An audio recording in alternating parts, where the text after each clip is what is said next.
Sí, hola a todos. ¿Qué tal? Buenas tardes. Soy Joan Miró, director general de Craft, y estamos esta tarde para impartir el webinar de segmentación. Kim, si quieres presentarte brevemente. Hola, buenas tardes a todos. Gracias por asistir. Mi nombre es Kim Coll. Estoy en Craft también con Joan como cofundador, siendo básicamente como Chief Data Officer. Así que, si os parece, empezamos. Perfecto. Pues entonces vamos a compartir pantalla y lanzamos el... A ver si nos funciona. Vale, deberíamos estar viendo la pantalla. Kim, si nos confirmas de que se ve estupendo. Pues venga, así vamos puntualmente. Sobre la sesión de hoy, el objetivo de la sesión que tenemos es básicamente explicar los beneficios y el potencial que tiene la metodología de clúster para segmentar, ¿vale? Ventajas respecto a otras técnicas y usos principales que tiene. Lo haremos desde una perspectiva de negocio, es decir, no tanto un tema técnico, no hablaremos mucho de librerías en R, en Python, sino que lo haremos desde una perspectiva de negocio y con un énfasis muy de que se entienda lo que explicamos y un énfasis más didáctico y que la gente salga de este webinar habiendo aprendido cosas, ¿no? Hablaremos indistintamente de clústeres, de segmentos, de grupos, pero todo es lo mismo, ¿vale? Al final son mismas palabras para mencionar distintas palabras para el mismo concepto. En la agenda de hoy contamos en hacer la presentación de 35 o 40 minutos, que Kim y yo nos iremos alternando, y luego hay una parte final de unos 15-20 minutos para preguntas y respuestas. ¿Vale? En relación a esto, podéis ir introduciendo preguntas a través del interfaz que hay en el interfaz de webinar y podéis ir lanzando las preguntas a medida que se os ocurran, porque luego al final las trataremos todas según veamos que pueda haber un hilo de Q&A, ¿vale? Entonces, sin más, agradeceros pues otra vez la participación y vuestra atención esta tarde y arrancamos con el contenido de la sesión, ¿vale? Hablamos de segmentación y hablamos de qué beneficios tiene para un negocio el segmentar, ¿no? Entonces, partimos del punto en que realmente en un mundo ideal deberíamos poder ser capaces o seríamos capaces de mandar lo que es el mensaje idóneo en el momento preciso a la persona adecuada y a través del canal más apropiado, ¿no? Del canal de comunicación. Esto realmente hay una gran diferencia desde un punto de vista de usuario de recibir un mensaje que es adecuado a tu perfil en un momento que se ajusta por el canal que realmente tienes más hábito de escuchar, respecto no hacerlo así, ¿no? Entonces, realmente lo que hoy hablaremos tiene un impacto muy grande en negocio en cuanto que cuanto más nos acerquemos a este ideal de decir un mensaje concreto a la persona en concreto en el momento y el canal, más nos acercaremos a un beneficio grande de negocio, ¿vale? La situación de partida de muchas empresas es que están trabajando sin mucha segmentación detrás, o sea, con un mismo mensaje para todos los clientes de la base de datos. Algunas de ellas sí que ya trabajan en modelos de segmentación en el que ya dirigen un mensaje único para cada grupo de clientes de la base de datos y algunas de ellas, ya más pocas, trabajan ya con elementos muy de personalización, donde pueden enviar un mensaje único para cada cliente de la base de datos de forma muy personalizada, es decir, que distintas personas reciben distintos mensajes con distintos contenidos en momentos distintos del tiempo, en función de cuándo ha sido su secuencia de compra, etcétera, etcétera, ¿no? Nosotros hablaremos de este paso intermedio, de pasar del café para todos a un modelo de segmentación que tenga sentido desde el punto de vista de negocio y que sea eficaz y eficiente. Este es el paso que hoy pretendemos nosotros hablar. El concepto de segmentación básicamente es que nosotros buscamos crear grupos y crear segmentos que realmente dentro de una base de datos se agrupen de manera que cada grupo sea homogéneo intragrupo, es decir, que los individuos de cada grupo se parezcan entre ellos y que los grupos sean lo más distintos posible entre sí, ¿vale? Este es el concepto de cualquier modelo de segmentación, el trabajar con este grupo que sea compacto internamente y que sea heterogéneo entre ellos. Al final, buscamos segmentos que tengan necesidades comunes entre los individuos de aquel segmento y que podamos estimular o tocar o pinchar de forma concreta para que realmente se ajuste nuestro mensaje a lo que necesita cada grupo. La primera metodología, la primera manera de trabajar la segmentación en muchas empresas es una segmentación basada en filtros y en reglas. La segmentación de filtros y reglas básicamente es un modelo más tradicional en el que modelo no tiene un modelo de datos detrás, sino que es una manera de actuar que se trabaja sin modelo de datos y lo único que se hace es seleccionar los registros de una base de datos para que cumplan con una serie de criterios, de filtros, de reglas que se decide según negocio y mandar mensajes a estos grupos seleccionados, no filtrados. Ejemplos de este tipo de filtros. Pues mandar un mensaje a clientes que mayoritariamente compran la categoría X con una oferta de productos de esa misma categoría, ¿no?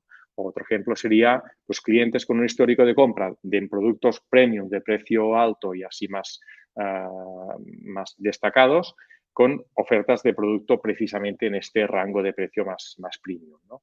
Esto podría ser una manera y que muchas empresas trabajan con este tipo de filtros, ¿no? Un caso concreto de lo que es el trabajo con filtros y reglas es la clasificación RFM, que muchos conoceréis y básicamente el RFM se basa en lo que es la recencia, la R es de recencia, la F es de frecuencia y la M es de valor monetario, ¿no? Entonces, la clasificación RFM agarra estos tres variables de cada usuario, ¿vale? Cuánto hace que nos compró, la recencia, ¿no? Cuánto tiempo hace de su última compra, la frecuencia, en el último periodo de tiempo, léase año, por ejemplo, cuántas veces ha comprado, y el valor monetario, qué valor total de compras tiene este usuario con nosotros, ¿no? Estas tres variables combinadas, recencia, frecuencia y valor, se pueden combinar para tener un score de usuario, ¿no? Este es un usuario 100 o es un usuario 0 con un score, o se pueden luego agrupar por una serie de segmentos, como por ejemplo aquí os mostramos, ¿no? Están los champions, los potential loyalists, los loyal customers, los about to sleep, los lost, y cada uno tiene su composición, ¿no? Los lost son los que hace tiempo que no nos compran y además tenían una frecuencia baja y tenían poco valor. Y los about to sleep son los que tenían una cierta frecuencia, pero luego hace tiempo que no nos compran, etc. Cada uno tiene una combinación de estas tres variables que hacen que se agrupen en estos segmentos. Aquí os hemos puesto el título de 5 de ellos, pero hay más, ¿no? Esta es una metodología muy típica, pero que carece de realmente tener un componente mucho más fino, mucho más cualitativo de, oye, a este grupo, ¿qué les digo? ¿Vale? Y qué mensaje les puedo tocar. Y ahora veremos que Cluster tiene una serie de variables más accionables que te permite hacer muchas más cosas, ¿vale? Como decíamos, esto es una clasificación basada en criterio, pero no en contenido accionable. Cuando te vas a posibles reglas que nosotros podemos trabajar en una base de datos, la complejidad es la siguiente. Tú puedes filtrar por muchas variables muy distintas, ¿vale? Uno puede filtrar por el tipo de producto, por ejemplo, compradores de una categoría de producto, o incluso de una tipología, ¿no? El que compra más packs grandes del que compra packs más pequeños, ¿no? Uno puede trabajar con datos de perfil, hombres, mujeres, mayores, más jóvenes, etc. Puede trabajar con el precio de venta de un producto, puede trabajar con el valor de la cesta promedio, puede trabajar con la recencia, cuánto hace que nos compran, la antigüedad, etcétera, etcétera. Hay un montón de variables que uno puede utilizar como filtros. Entonces, la primera complejidad es esta. ¿Qué variables yo utilizo para filtrar y qué valores de estas variables agarro como filtros, etcétera? Esto ya es un nivel de complejidad, pero es que el siguiente es de que estas variables tienen su relación entre ellas. Es decir, algunas están muy correlacionadas, otras no tienen ningún tipo son muy independientes, están muy poco correlacionadas, etcétera. Pero hay relaciones. En esta base de datos está lleno de relaciones y hay un patrón de esta base de datos de donde tienes un usuario y todas estas variables, hay patrones de relación entre las variables, ¿no? Entonces, la dificultad viene por el hecho de que esto se necesita gestionar y al final necesitamos un sistema que nos permita trabajar de forma eficiente con todas estas variables y que realmente sea un sistema que tenga en cuenta todos los posibles valores y relaciones y la complejidad intrínseca de esta base de datos, ¿no? Esto es lo que Cluster nos ayuda mucho a gestionar, ¿vale? Vamos a entrar ahora ya en la metodología que os queríamos contar en este webinar, que es la metodología de segmentación vía Cluster Analysis. Y para empezar, os mostraremos algunas de las ventajas que ofrece. Cluster te permite realmente trabajar con múltiples variables y veremos que incluso Kim os contará en 5 minutos cómo podemos llegar a reducir una dimensión muy grande de variables en unas pocas variables que realmente tengan más sentido. La relación entre todas estas muchas variables tiene una cosa muy chula y es de que Cluster te permite descubrir patrones e información que a priori pues desconocíamos o no sabíamos que había un grupo que era tan marcadamente de un perfil muy concreto, ¿no? Entonces, el Cluster, por la metodología que tiene, partes de una base de datos sobre la cual tú no marcas cómo el algoritmo tiene que agrupar, sino que el algoritmo agrupa según la manera que considera más adecuada y que es más explicativa. Y entonces, pues ahí te ofrece segmentos sin ninguna predeterminación por parte del analista o del científico de datos, y esto implica descubrir patrones, grupos y información que uno a priori no sabía, ¿no? Cluster también captura bien todas las posibles relaciones entre variables, lo que contábamos en la slide anterior, de todas estas posibles relaciones y patrones entre variables. Cluster las tiene todas en cuenta. Todas las posibles relaciones entre las variables de la base de datos, Cluster las utiliza para crear grupos. Y finalmente, sí que Cluster también te reduce la dimensión del problema a unos cuantos segmentos que pueden ser pues un número finito, ¿no? De 3, 4, 5, 7, 10, 12 o los que se consideren, pero que al final es un número finito de segmentos y que entre el científico de datos que trabaja en el modelo y el responsable de negocio que dice si esto tiene sentido o no, determinan pues este número finito, ¿no? Pero es la ventaja del clúster, que al final acabas con un número finito de segmentos que captura la mayoría de las relaciones que las variables tienen en una base de datos. Las características del clúster es de que al final encuentras estos segmentos heterogéneos entre ellos y los segmentos homogéneos dentro de cada uno. Es una metodología que cumple bien con esto y además acaba asignando cada cliente a un único clúster, ¿vale? Y es una asignación unívoca, es decir, que cada cliente pertenece a un clúster y a solo un clúster, ¿vale? El cliente 26084 pertenece al clúster 5 y ya está. Por otra parte, como hablábamos, la metodología clúster se basa en modelos no supervisados, lo que decíamos, no se empatrona, no se fuerza y no se condiciona la búsqueda del algoritmo de todos estos grupos, de estos clústeres, sino que se trabaja en forma no supervisada. El modelo es un modelo no supervisado.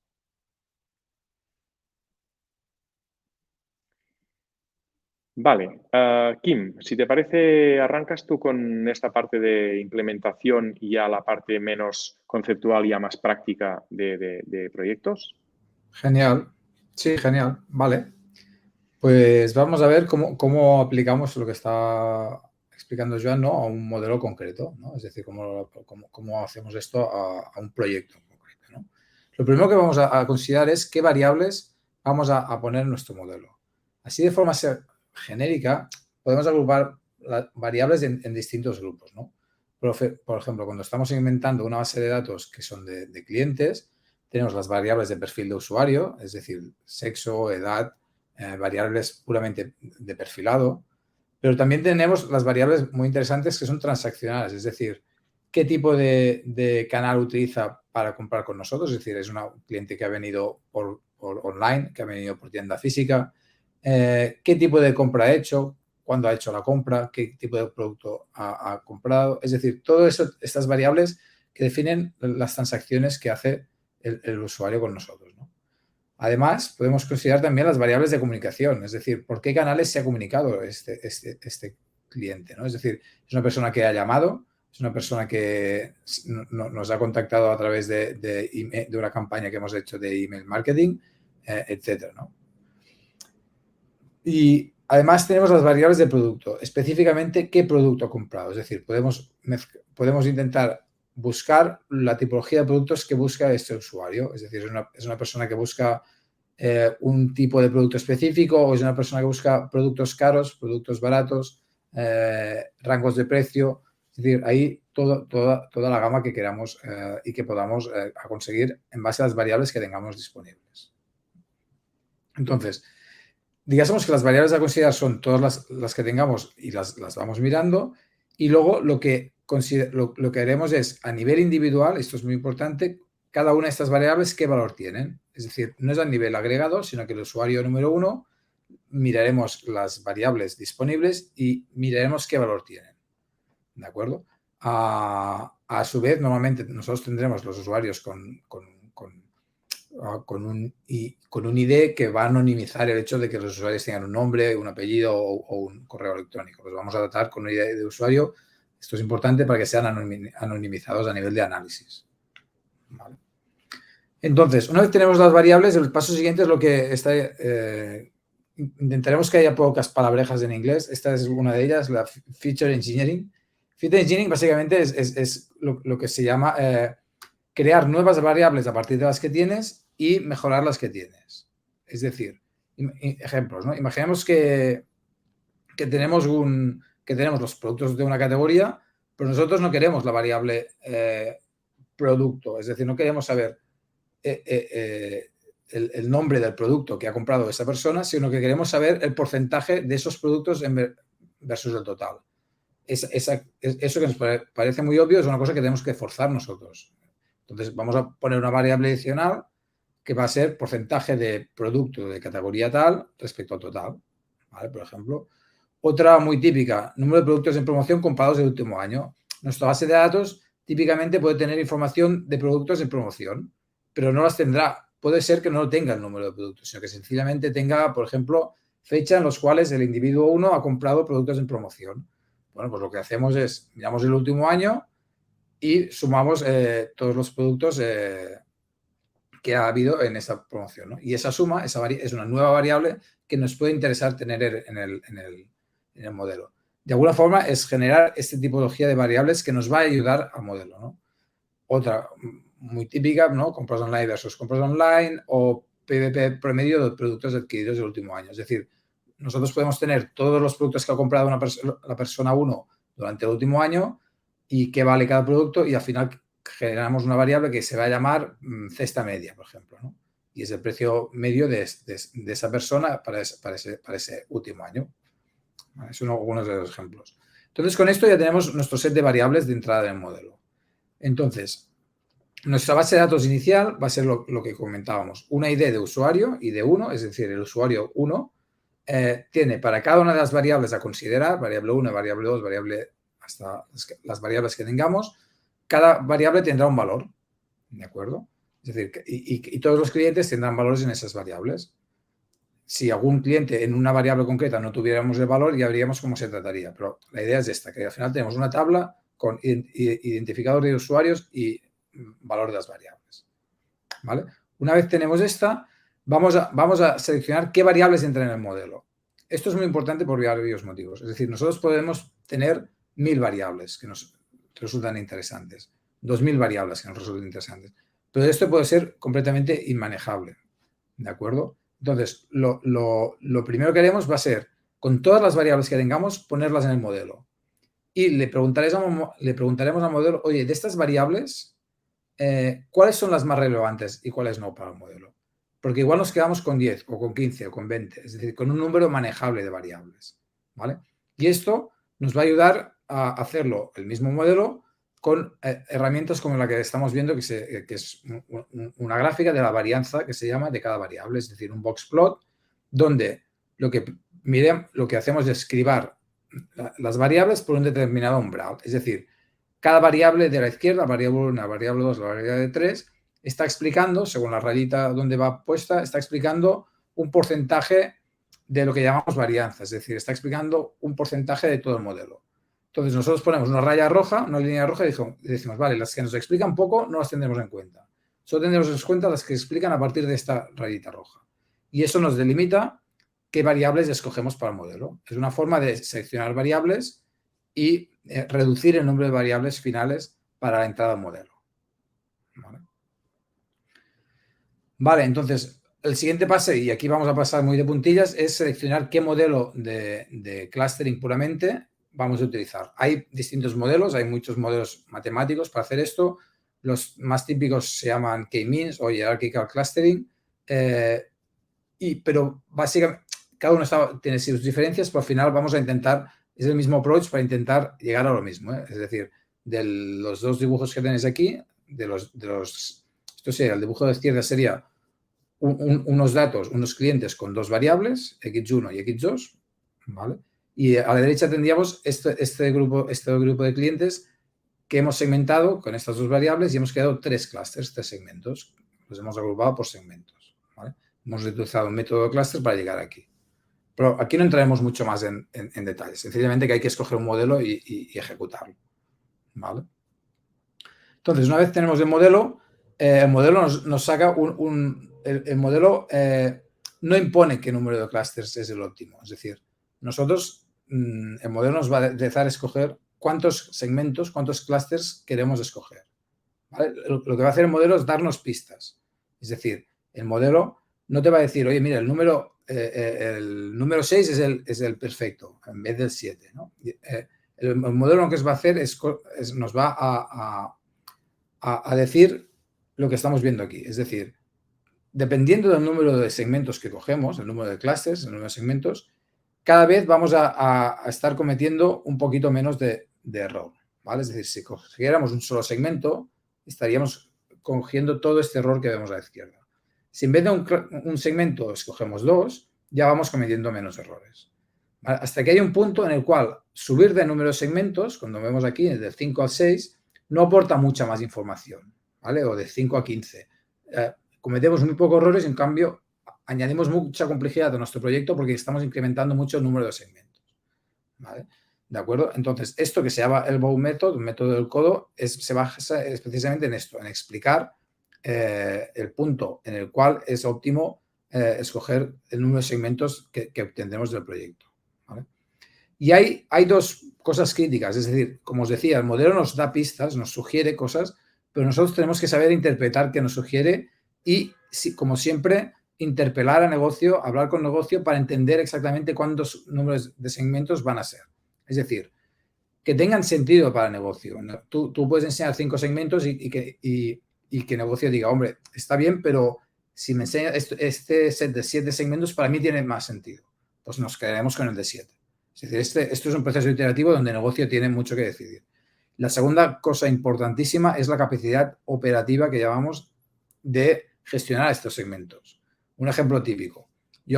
Hacemos todos estos segmentos para pasárselo a un departamento de CRM que quiere comunicar a sus bases de datos de sus clientes de forma mejor.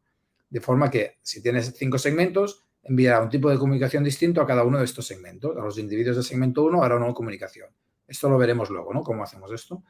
Pero el punto aquí es, si tenemos 5 segmentos, vamos a enviar 5 tipos de comunicaciones, 5 creatividades, 5 campañas, etc. Si tenemos 10, vamos a enviar 10. Por lo tanto, de 5 a 10 la complejidad va a aumentar mucho a nivel de operaciones. Si mi departamento de CRM son 2 personas, igual solo pueden gestionar 5 segmentos. Si tengo un CRM de 30 personas, pues igual puedo gestionar estos 10 segmentos de forma mejor. Vale, entonces, Una vez tenemos esto, el output de este modelo son unos segmentos, ¿no? Lo que hemos dicho, 5 o 6 segmentos. Entonces, lo que vamos a definir primero, a mirar vamos a ver qué segmentos son.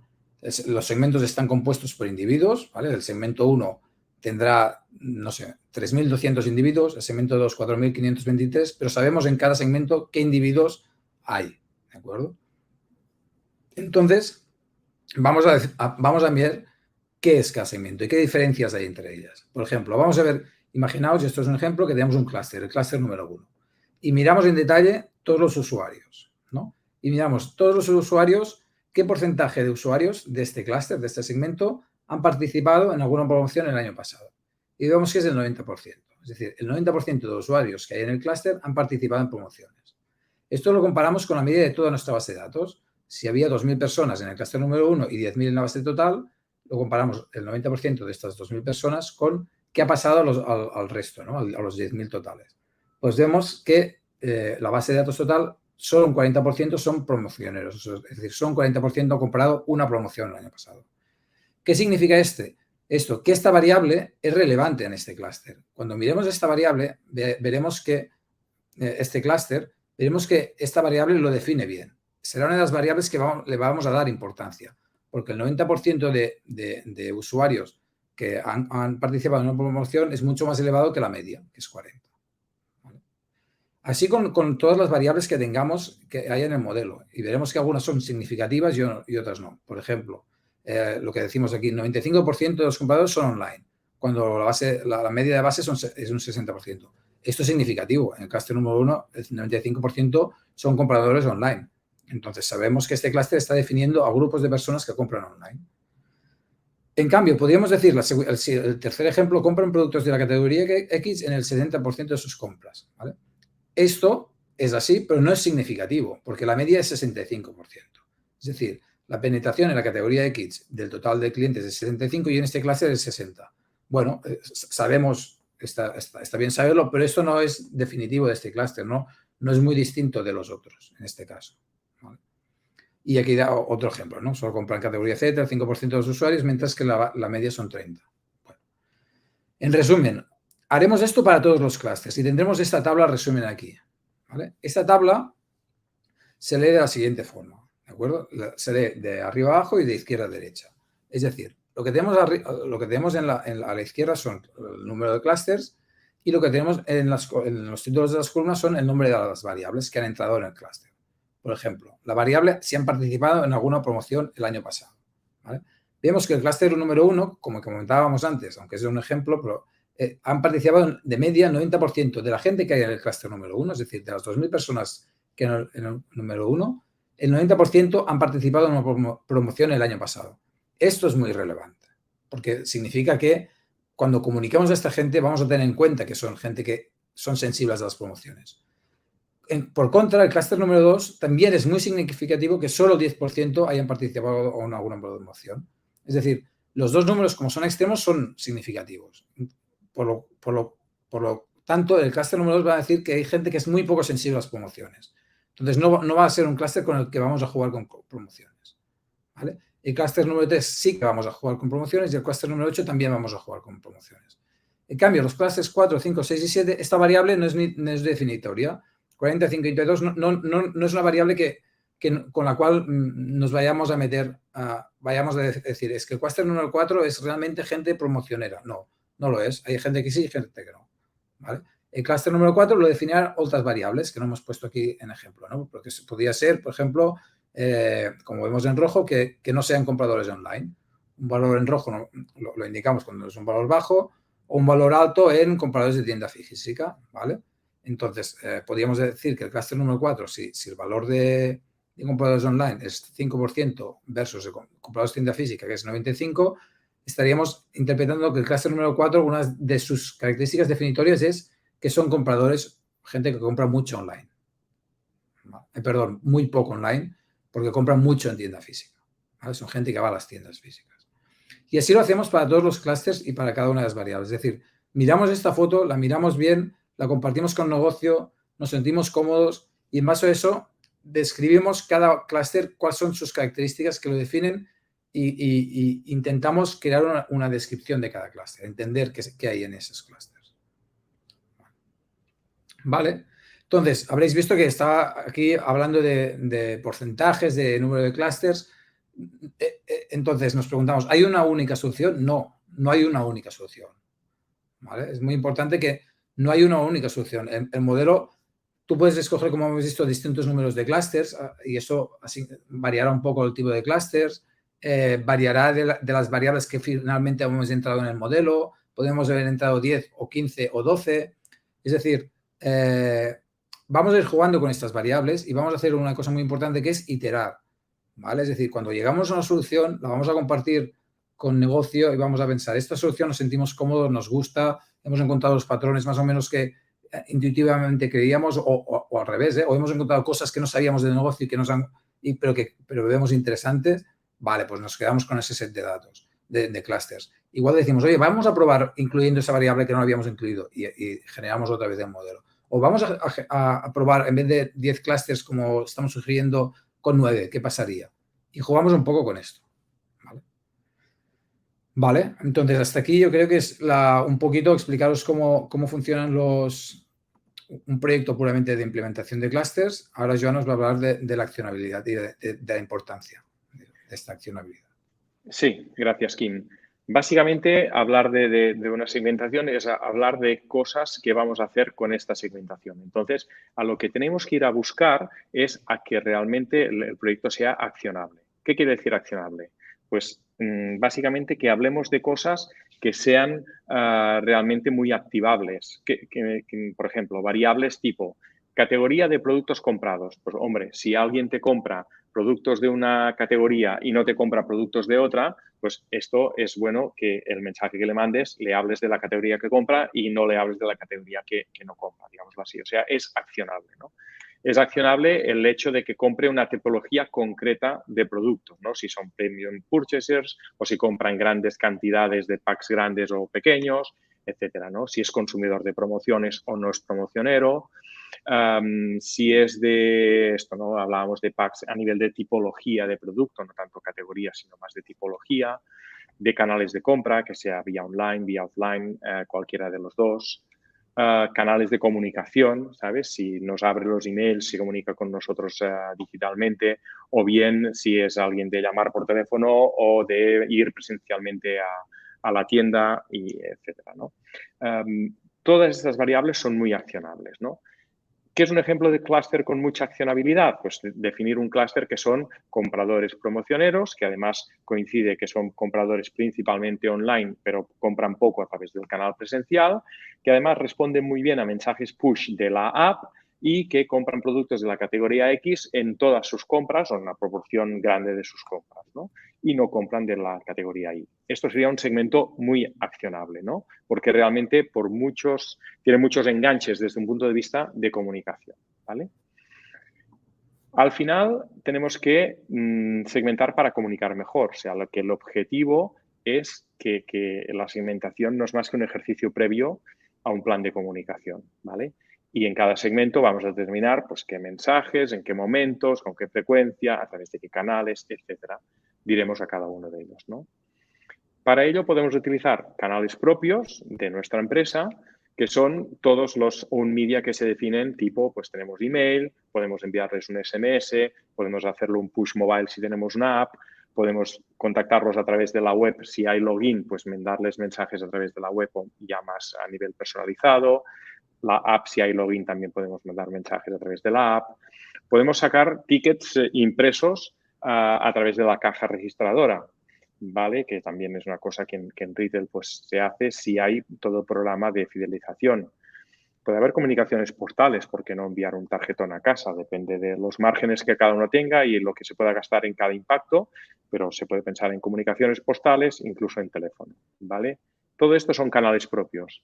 Pero más allá también de contactar a tus usuarios a través de tus bases de datos, también uno puede utilizar canales de paid media, canales ajenos, que pueden ser interesantes si alguien no te abre el email o a través de tus canales propios cuesta de responder, los puedes contactar a través pues, de redes sociales, de Facebook, de Instagram, de TikTok o de Google o de lo que son entornos de publicidad programática. Al final, las audiencias se trata de compartir con estos players, con estos proveedores de publicidad online, se comparte el registro compartido, es decir, la lista de personas que yo tengo como clientes lo puedo subir a Facebook y cuando esa persona está en Facebook, si Facebook identifica que es una de las personas que está en tu base de datos que le has proporcionado, puede decidir, no lo decide Facebook, sino lo decidís vosotros como clientes, ¿no? De incluir estos contactos para lanzarles una publicidad o excluir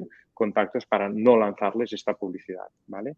Y también se puede trabajar con lookalikes, es decir, que si el contacto lo que dices es que contacte a alguien similar a esta persona, también estas plataformas permiten diferentes niveles de similaridad, ¿vale? O sea que al final, aparte de nuestros canales, la parte de segmentación es interesante porque puedes identificar targets e irte a audiencias externas, a cadenas externas, medios externos de comunicación para contactarlos en esas plataformas.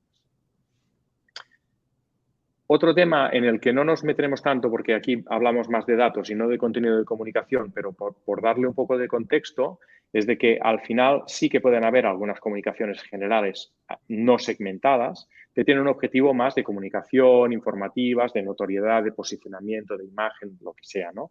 Pero luego siguen habiendo las comunicaciones más segmentadas, que el objetivo es mucho más, no tanto de posicionamiento de informativas y de imagen, sino de visita, de venta, de recomendación, de registro, o sea, que la segmentación te sirve con un objetivo de accionabilidad, ¿vale? Entonces, esta accionabilidad se puede determinar en qué dirección. Tú puedes determinar que actúes con un 100% de de afinidad al target o que bien que hagas comunicaciones intencionadamente menos afines, pero para intentar mover a usuarios hacia nuevos territorios, por ejemplo, un bono de descuento para la tienda online a compradores que son 100% presenciales. Pues bueno, utilizas esta segmentación o este grupo que te ha salido para intentar moverlo al otro espacio que tú quieres, ¿no? Otro ejemplo es ofertas de productos de una categoría X a no compradores de esta categoría, por ejemplo, ¿vale? Esto ya es trabajo de la agencia de comunicación o bien del equipo de comunicación interno, si está internalizado o externalizado, ¿no? Con los que nosotros muchas veces también trabajamos e interactuamos para coordinar esfuerzos, ¿no? El impacto de la comunicación al final del día lo que quieres es que tenga un impacto de negocio en cualquiera de los indicadores claves que se nos puedan ocurrir, ¿vale? Ya sea la activación de clientes inactivos, mejora de ingresos y márgenes, ventas cruzadas, mayores frecuencias de compra, mayores cestas promedio, etcétera, etcétera, ¿vale? Al final, una mejor experiencia de cliente diciendo cosas que a la gente le encaja más, te genera más negocio, te genera más conversión, te genera más ventas, más ingresos, etcétera, etcétera, ¿vale? Este es el impacto que se quiere. Pero para poder hacer esto, lo que necesitamos es realmente medirlo, es decir, que tengamos en cuenta cuál es el incremental, el uplift, ¿no? Que se llama el incremental de antes de aplicar el modelo a después de haberlo aplicado, cuál es el incremental que hemos tenido en todos los indicadores de negocio, ¿vale? Sean indicadores más de comunicaciones, tasas de apertura, tasas de clic, que es un éxito de tus comunicaciones, y la parte transaccional, ¿vale? Cuántos pedidos me ha hecho este cliente, el precio de estos pedidos, número de productos por pedido, ingresos, etcétera, etcétera, etcétera, ¿vale? Este incremental es el que realmente nos dará la razón o no de si hemos hecho un buen ejercicio de segmentación y si somos eficaces en esta nueva estrategia de comunicación. Ya muy acabando el tema, sí que queríamos mencionar que aunque lo que se conoce como segmentación de mercado no tiene nada que ver con la segmentación de clientes que hemos hablado hoy en este webinar, ¿vale? Al final, la segmentación de mercado respecto a la segmentación de clientes, aunque tenga el mismo nombre de segmentación, no se parecen nada, tan solo en que se llaman segmentación. Pero la segmentación de mercado es un análisis mucho más estratégico, mientras que la de clientes es más táctica. En mercado, lo que haces es analizar todo el mercado, incluyendo la competencia, mientras que aquí trabajas con la base de datos propia en segmentación de clientes. el objetivo de una segmentación de mercado es el lanzamiento de productos o el posicionamiento de una marca, ¿vale? Tú tienes un mapa de segmentación y posicionamiento y un poco pues pones ahí tu bolita donde quieres estar. Aquí en la segmentación de clientes lo que queremos es vender, ¿vale? No es tanto en un lanzamiento de productos o un posicionamiento. La fuente de datos para los estudios de segmentación de mercado son muchas veces las encuestas o datos de paneles. Aquí hablamos de la base de datos de clientes pura y dura para segmentarla y dispararle comunicaciones afines, ¿no? La accionabilidad en segmentación de mercado va dedicada a lo que es medios ajenos, ¿vale? Campañas de televisión, tú contactas a los usuarios a través de medios masivos para posicionar tu empresa donde quieres que esté, ¿no? Y el enganche entre el estudio de segmentación de mercado con la campaña es un enganche de la agencia de medios con los perfiles de consumo de medios de cada target. Mientras que en segmentación de clientes, al final es tus medios propios que haces push a los perfiles que has identificado en base de datos. El resultado de una segmentación de mercado es más un informe de mercado, pero en la segmentación de clientes es la asignación individual de qué clientes van a qué clústeres o segmentos y cuál es la definición de cada clúster, ¿vale? Esto es lo que hoy hemos hablado, la segmentación de clientes, pero no confundir con segmentación de mercado. Para finalizar, solo mencionar que las aplicaciones clúster, como lo que es una metodología de ciencia de datos y de analítica avanzada, clúster es aplicable a muchas áreas, desde esto, análisis de redes sociales, detección de anomalías en operaciones, recomendación de productos, etcétera, ¿no? Análisis de términos de búsqueda en buscadores, etcétera, clasificación de imágenes. Entonces, aquí hemos hablado de bases de datos propias de clientes, de clúster aplicado a temas más comerciales. ¿Con qué cosas nos quedamos de la sesión de hoy? Pues que clúster es una metodología de analítica avanzada, ¿vale? Que permite la agrupación de clientes de forma óptima, según necesidades y comportamientos. Y las ideas clave son que realmente clúster es next step lógico para organizaciones que trabajen con filtros y reglas. La agrupación de clúster permite agrupar según múltiples variables, pero muchísimas, que luego podemos reducir en dimensión y trabajar con un set más gestionable. Permite descubrir, y esto es muy chulo, ¿no? La parte de patrones de información a priori desconocida y es de las cosas bonitas de los proyectos clúster, el descubrir las agrupaciones que salen. Y mencionar que vamos a buscar variables comportamentales que aporten accionabilidad. El punto de partida es una base de datos con registros individuales y el punto de llegada es la asociación o la asignación unívoca de clientes a segmentos y la descripción.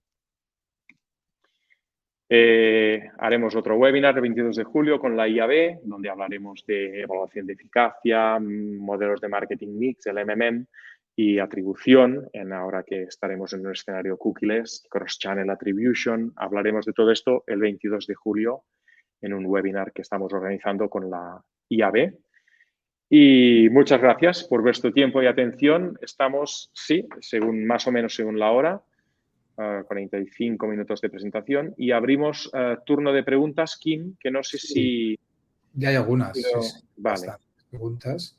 Pues vale, todo tuyo si quieres. Sí, vale, entonces te envío algunas, Joan, que creo que son interesantes. Esta es para mí. ¿Cómo enfocáis la actualización del clúster? ¿Hay algún indicador formal que nos indique que tenemos que hacerlo? Bueno, este es un tema muy importante y muy interesante. Los clústeres son una cosa viva, pero hay un momento en que haces una foto fija. Es decir, normalmente tú haces una foto de cómo está tu modelo ahora mismo, tu tipología de clientes, ¿vale? Y lo que haces es generar un modelo de actualización que mes a mes, por ejemplo, la cadencia que escojamos, actualice. Los clústeres son los mismos, la descripción, pero las personas que están en esos clústeres pueden variar un poco, ¿vale? Es decir, típicamente, si tú tienes una variable de antigüedad y antes había clúster 1, que es gente que lleva más de un año con nosotros, y el clúster 1 definía gente que la mayoría de gente llevaba menos de un año con nosotros, pues una persona que lleve 11 meses y el mes siguiente haga 12, pues antes estaba en un clúster donde donde no llevaba un año con nosotros y ahora sí lleva un año con nosotros, ¿no? Y esta persona cambiará un poquito de clúster. De igual forma, las personas que entren nuevas en nuestro sistema intentaremos asignarlos a uno de estos clústeres.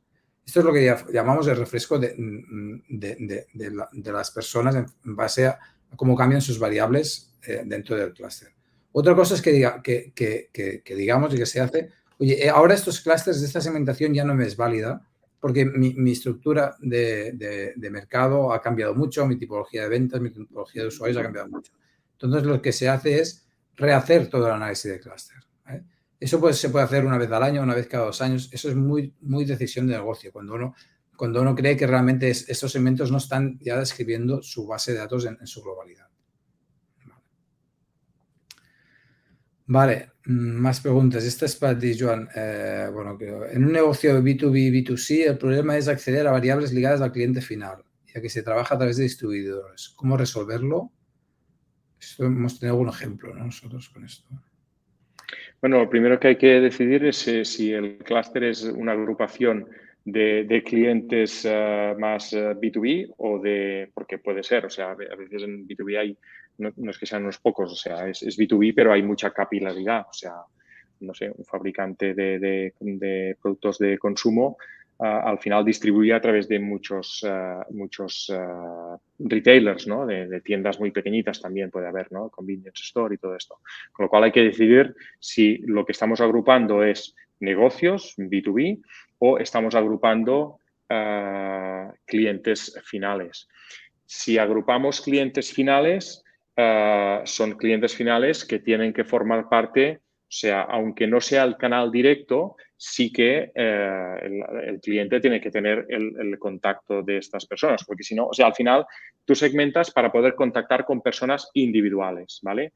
Pongamos un ejemplo de una empresa de gran consumo, de alimentación o de cosmética, que no vende, que su venta es B2B, es decir, que vende a distribuidores, vende a retailers, vende a supermercados, vende a tiendas de conveniencia y que estos venden al cliente final. Si no tiene un programa de fidelización o de algún tipo de contacto con estos clientes finales, no puede hacer una segmentación de estos clientes finales porque no tiene el contacto, ¿no? Con lo cual, en entornos B2B se puede trabajar con cliente final siempre y cuando haya un programa de ventas D2C, ¿no? Que se llama Direct to Consumer, o hay algún tipo de programa de fidelización, ni que sea, pues, no es de venta, pero sí que es un programa de comunicación o de enviar ofertas o de enviar información de salud de no sé qué. Es decir, si hay contacto con estas personas, se puede hacer. Si no lo hay, pues no se puede hacer. Vale, más cosas. Quisiera saber si para aplicar este enfoque de clústeres es necesario que la organización cuente con una plataforma de CRM o se puede igualmente gestionar y qué recursos internos demandaría. Área de marketing, científico de datos o más, con una cartera de 150.000 clientes. Vale, es decir, la segmentación la hace un analista que puede ser interno o externo. Nosotros, de hecho, nos dedicamos a esto, a hacer este tipo de segmentación. Y la implementación de estos clústeres, qué vas a hacer con ellos, que es lo que tienes que pensar a priori, va a definir qué vas a necesitar. Si tú quieres unos segmentos descriptivos para entender sencillamente qué está pasando en tu negocio, no necesitas tu base de datos, tu CRM, porque no vas a querer comunicar. Pero lo más usual es que tú quieras hacer campañas específicas, ya que has encontrado asignaciones inequívocas entre usuarios y clústeres, quieras mejorar tu comunicación, por ejemplo, tu plan de comunicación. Y para eso pues necesitas o bien una gestión interna de tu CRM, de alguien que esté con esa parte, con esa área de marketing, una persona, pero puede ser, o si tienes un determinado volumen como el que estás hablando, puedes hacer una agencia externa. Es decir, nosotros estamos en un grupo donde hay agencias de marketing que estamos haciendo, que trabajamos con ellos, con Elogia, por ejemplo, que estamos haciendo esto. Es decir, la parte de comunicaciones la llevan ellos porque son expertos en esta temática. De alguna forma lo puedes internalizar o externalizar. Eso dependerá un poco también de la madurez de tu negocio y de cómo quieres enfocarlo. Vale, ¿qué más? ¿Qué variables utilizaríamos para una estrategia B2B de ventas de producto al sector industrial? Vale, como decía Joan, es un poco distinto el B2C que el de B2B.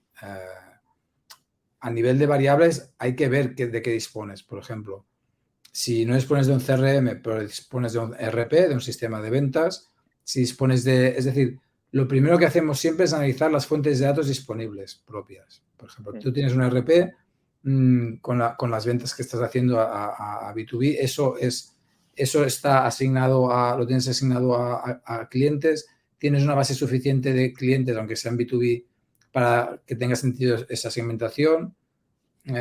Hay que mirar esos inputs, ¿vale? Hay que hacer un análisis de las variables, de las fuentes disponibles de datos y de las variables disponibles, ¿vale? Y en base a eso generas las variables.